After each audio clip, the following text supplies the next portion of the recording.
নমস্কার প্রিয় ভক্ত বন্ধুরা, দেব চক্রপাণী চ্যানেলে আপনাদের সবাইকে স্বাগত। আজ একটি ছোট্ট গল্প নিয়ে চলে এসেছি। গল্পটি হলো বংশী বৃষ্টি।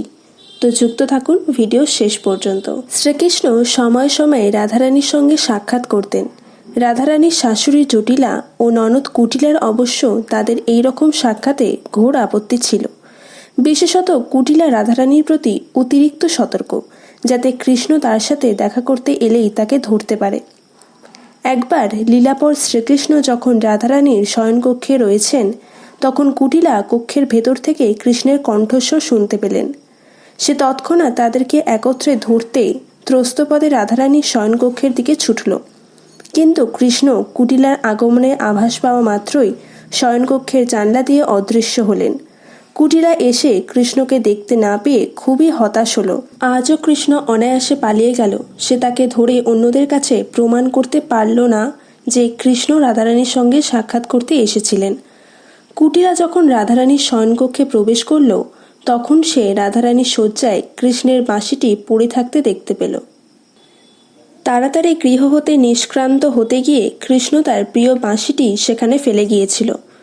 কুটিলা অবশ্য বাঁশিটি দেখতে পেয়ে আনন্দে স্ফীত হল। আজ সে অন্যদেরকে নিশ্চিত প্রমাণ করে দিতে পারবে যে রাধারানীর সাথে কৃষ্ণ সাক্ষাৎ করতে এসেছিলেন। কুটিলা রাধারানীর প্রতি রুষ্ট হল, আর তাতে রাধারানী ভয়ে ভীত হয়ে কাঁদতে শুরু করলেন। এক হাতে বাঁশিটি নিয়ে কুটিলা অন্য হাতে রায়কিশোরীর হাতটি ধরল। তারপর রাধারানীর শয্যার ওপর পড়ে থাকা বাঁশিটি দেখানোর জন্য সে গ্রামের সকলকে ডাকল। এইভাবে সে প্রত্যেকের কাছে প্রমাণ করার চেষ্টা করল যে রাধারানী সঙ্গোপনে কৃষ্ণের সাথে সাক্ষাৎ করতেন। রাধারানী কিংকর্তব্য বিমূঢ় হয়ে অশ্রুপাত করতে লাগলেন।